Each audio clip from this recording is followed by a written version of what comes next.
Hello everybody and welcome back to Beyond Conviction.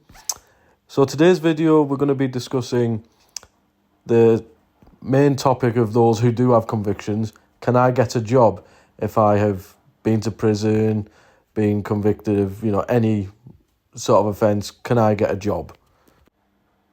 The short and easy answer is yes, of course you can. Of course you can get a job.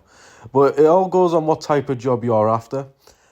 There is certain jobs that may be bad for people who have convictions, and some of the jobs that can be bad for those who have certain types of convictions. So I'd like to just share my personal experience firstly. So as I stated in my last video, I was convicted of money laundering and breaching suspended sentence, and I served a few months in prison for that. And did I struggle trying to find work? Well, that depends.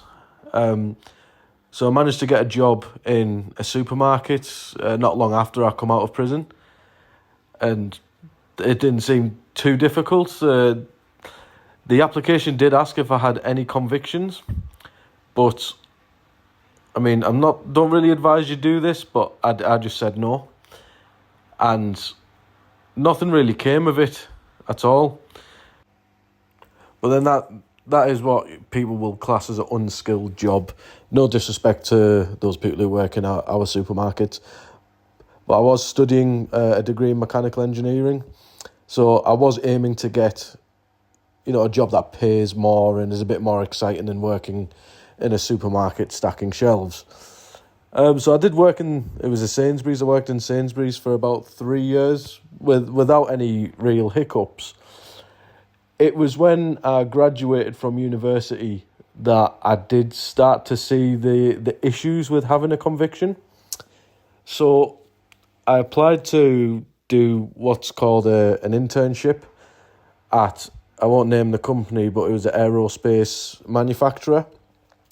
So they deal with making, components for aircraft, and they do have their fingers in a few other sort of pies, such as nuclear and submarines and things.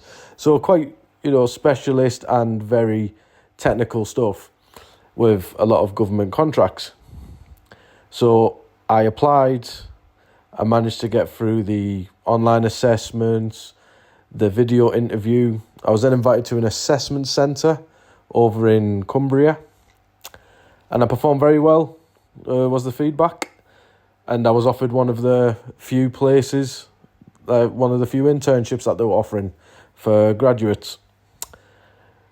And I was over the moon, as one can imagine. I was over the moon. I can't believe I've been offered an internship at this, really respectable company. It didn't even, by this point, I forgot about my conviction. By this point, it was a few years into me being released from prison. So I forgot about it. I totally forgot about my conviction because it was the past. I put it in the past. Totally forgot about it. Moved on. Happy days. I served my time in jail. License was over. Post sentence supervision was over. And yeah, but I got an email from the Human Resources Department regarding security clearance. I didn't think too much of it, because we're working with nuclear assets and very sensitive government contracts. They do want to ensure that the people that are working for them are kosher, and I thought it was just by means of proving that you are eligible to work in the country, proving that you have the qualifications, demonstrating that you have some form of stability, your address is able to be tracked, and previous addresses. They'll look into your finances just to see if you haven't got any bankruptcies or insolvencies that could leave you open to potential corruption by foreign interests. So I didn't really think too much of it. I knew it was going to be in depth, but like I say, it was the conviction was just in the past. I totally forgot about it for such a long time. Anyways, I filled out the form, It was quite an intrusive form. Had to give them my banking, had to give them my parents' details, my brother's details. It was 10 years worth of addresses. Basically, they knew more about me than I knew about myself in the end. So a little bit of time went past and I got a phone call. And I thought it was just some admin, to discuss, the start dates, the office arrangements, whether it was going to be, by this point, people were starting to work in hybrid. So I thought, great, this is moving forward now. And it was a HR manager, and she's basically said, when you've ticked the criminal history box, but you haven't really put much about it. I was like, yeah, I don't really know too much details. I couldn't really remember the offence names or the dates or anything, but I just put yes, because I thought if I'm being honest, that will come to fruition by them saying, oh, he's being honest, he's trustworthy, we should hire him. But she was explaining it to me that getting a security clearance is not something that the company do themselves. What they do, they forward your details to the government, essentially.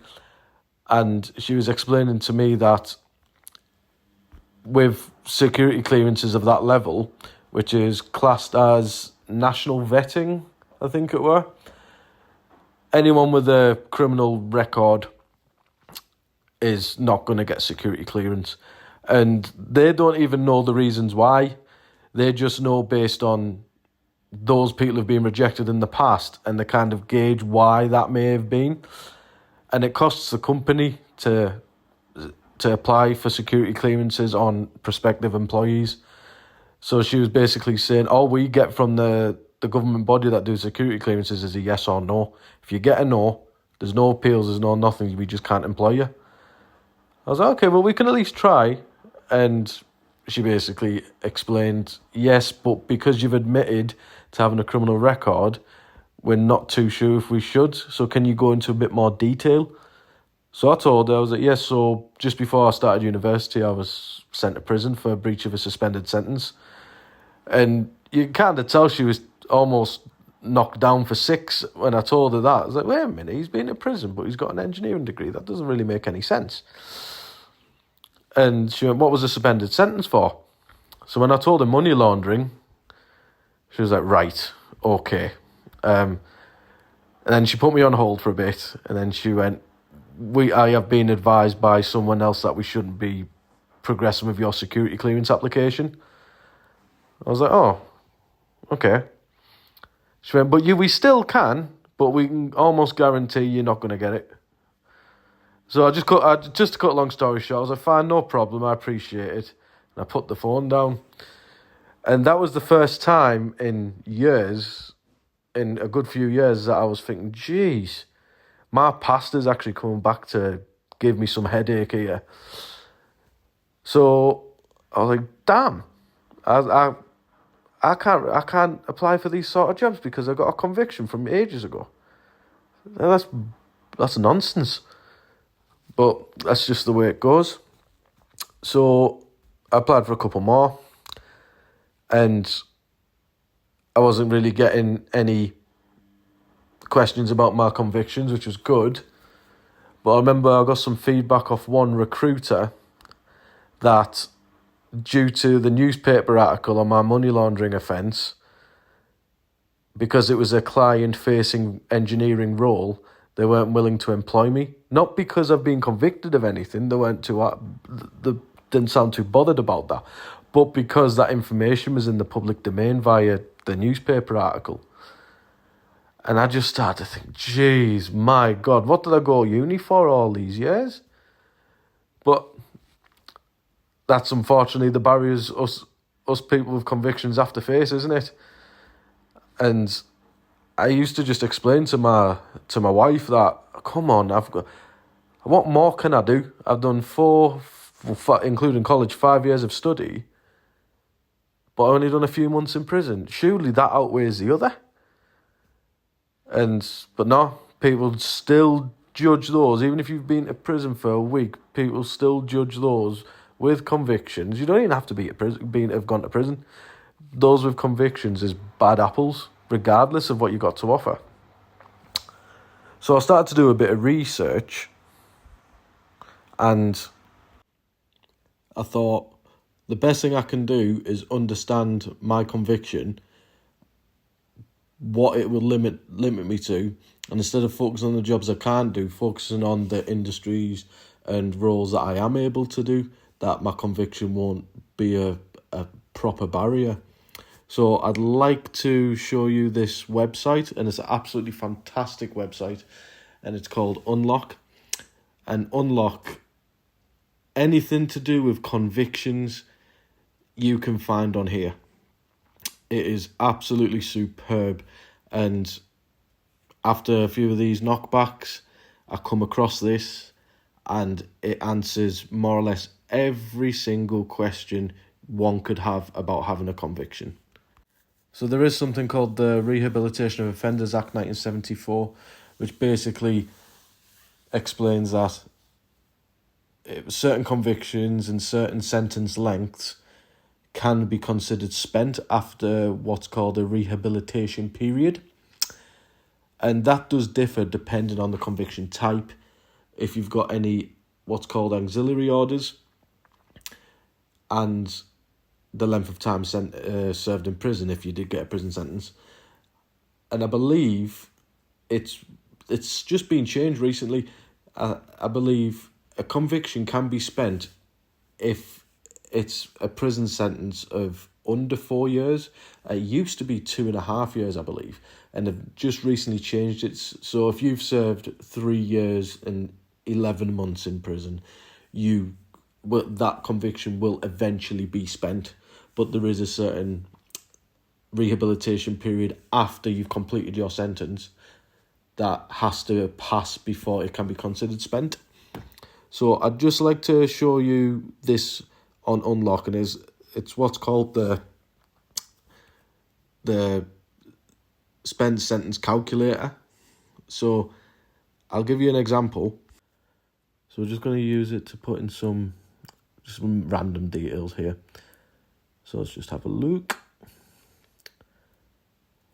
Right here. So we're just going to continue and calculate a certain sentence and when it may be spent. So we'll just go get started. Yes, I'm an individual. I was convicted as an adult, 18 or over. Let's just put the 1st of February. Yeah, 1st of February, for example. 2021. So what did I get? Let's just be drastic. I got a prison sentence. An active prison sentence. So let's just say we'll do it in years. 1 year. Let's just put a year prison sentence. Yep. Let's get results. Right, so according to this, my conviction would be considered spent by the 1st of February 2023. So that'd be 2 years after I was convicted, theoretically. So on a basic DBS, this conviction would not show up after the 1st of February 23. So let's say if you got a 1 year prison sentence back in 2021, you would now be more or less scot-free with regards to the Rehabilitation of Offenders Act. But yeah, is it as easy as that to find out, isn't it? Well, I'd like to say eventually I did get a job that I wanted. I found a role as an engineer, like an engineering consultant in the oil and gas industry. Did my convictions come up? Yes, they did. They did do background checks, and the HR manager, he was very down to earth, very open minded. He basically just told me, right, you've got these convictions, you've served some time in jail, not a problem. That was ages ago. You've clearly done something about it. you've prospered, you've rehabilitated yourself, and yeah, it's in the past, evidently. So we'll say no more about it. That's it. Welcome aboard. So there is companies out there. It doesn't have to be rubbish jobs. There is companies out there that do give people chances, and what really matters is you prove to them you're worth that chance. So if you've been convicted of an offence and you come out the other end, you start putting the wheels in motion to better yourself, to put it behind you, i.e. going through education, setting up your own business if you don't want to go the employment route, doing certain courses, being more mindful of people, just developing not just your education and your skill set, but developing yourself as a person and demonstrating that you are not what that dirty piece of paper that has your convictions is saying. You are not that. You want to be able to show them that, bloody hell, this person is not what I expected after reading this. And if you're able to do that, there is companies out there that will give you a chance, and there's organisations, people that will give you a chance and allow you to move on. Effectively, I'm not really moving on by doing content like this, but I was able to get a decent job, put it behind me, and have it not affect me at all. I'd like to say that my conviction no longer affects me, doesn't put any barriers in my way, because I'm doing what I studied years to do, and a company's gave me a chance to do that. So all you have to have is hope, and there's the willingness to just get on and just put it behind you, and that's it. I'd like to say as easy as that. It does take time and it does take effort, but it can be done. And that's all I'd like to say about that one. You can do it. End of story. Nothing stopping you.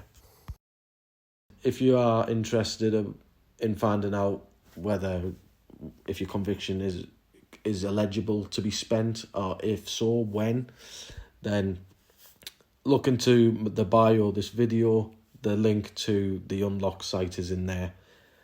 And if you have any other questions and you can't be bothered researching through Unlock or Google or whatever, just whack it in the comments and I'll reply to them. But yeah, thank you for watching, and peace and love, guys. See you next time.